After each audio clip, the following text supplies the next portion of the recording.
Welcome dear students.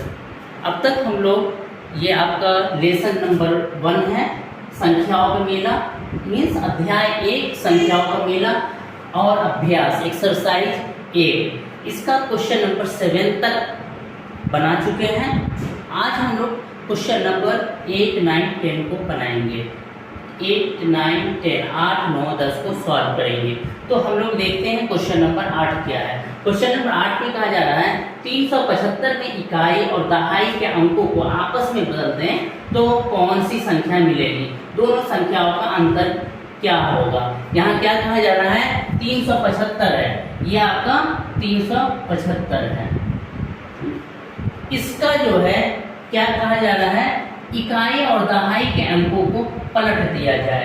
इकाई और दहाई के अंकों को पलट दिया जाए, मतलब कि सैकड़ा तो वही रहेगा और इकाई को हम दहाई के यहाँ ले आएंगे और दहाई को इकाई की जगह पे। तो इकाई क्या है 5 है, तो 5 को दहाई की जगह ले आएंगे और दहाई कितना 7 है, तो 7 को हम इकाई की जगह ले आएंगे। तो क्या हो गया, इसको आपस में हमने 375 के इकाई और दहाई के अंकों को पलट दिया आपस में, तो क्या आ गया संख्या 357। अब क्या कह रहा है दोनों संख्याओं का अंतर क्या होगा। अब दोनों संख्या का अंतर क्या होगा, दोनों के बीच कितना फर्क है, तो उसके लिए हम क्या करेंगे, उसके लिए हम 375 में 357 को घटा देंगे। 15 में से 7 गया 8 और 6 में से 5 गया 1, 18 का अंतर होगा। दोनों संख्या में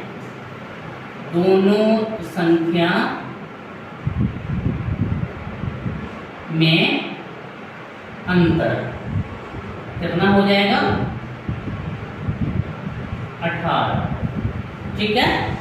उसी तरह से क्वेश्चन नंबर 9 है 400 और 500 के बीच की ऐसी संख्या लिखिए जिसके इकाई का अंक 3 और दहाई का अंक 5 हो। हमें कुछ नहीं करना है, सब कुछ लिखा हुआ है, जैसे जैसे बताया गया वैसे वैसे हमें लिख देना है। 400 और 500 के बीच में तो 400 से ही लिखाएगा, 400 500 तो 500 तो मैक्सिमम हो गया, तो 500 से नीचे ही लिखेंगे, तो 500 से नीचे का मतलब 400 लिखेंगे।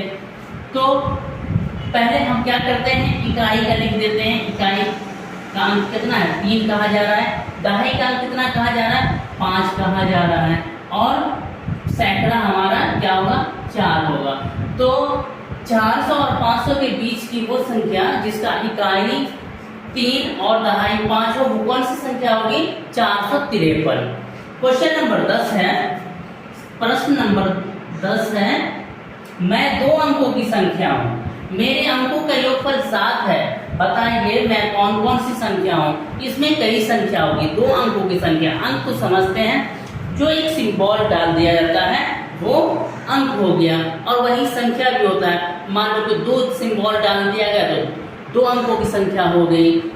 एक से सिंबल डाला गया, एक कोई चिन्ह डाला गया तो 1 अंक की संख्या हो गई। ये सब आपको पिछले वीडियो में बताया हुआ है, आप वहां से देख लेंगे कि अंक क्या होता है, संख्या क्या होती है, ये सब आपको बताया हुआ है।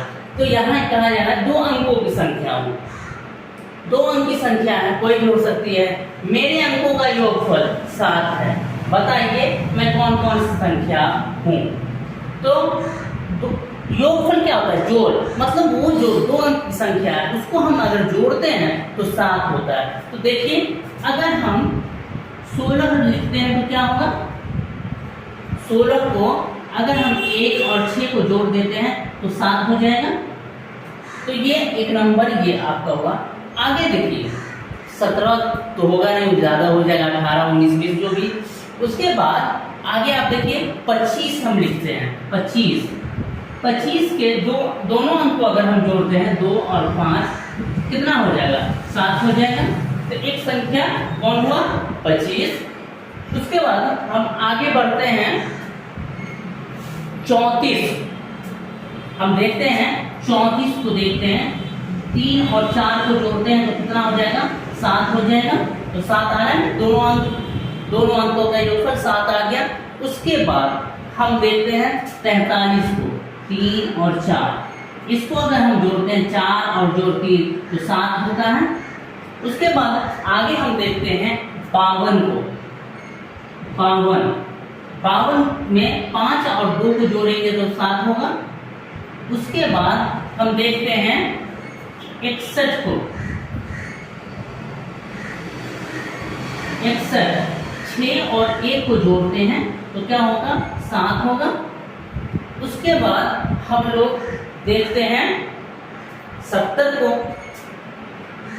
70 को इसका 7 और 0 जोड़ेंगे तो कितना होगा? 7 होगा। उसके बाद आगे देखिए 70 से आगे जो भी हम संख्या लिखते हैं तो क्या होगा? 70 में जोड़ देंगे तो 9 होगा। तो ये सारी संख्या हो गई। कौन कौन संख्या हुई? ये संख्या हो गई आपको 16, 25, 34, 43, 52, 61, 70।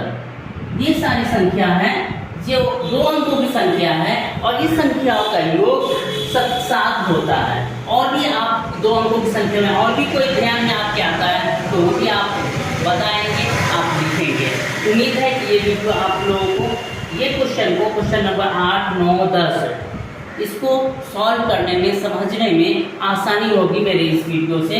और आप मेरे वीडियो को लाइक करेंगे, अपने दोस्तों में शेयर करेंगे और मेरे चैनल को सब्सक्राइब करेंगे। Thank you.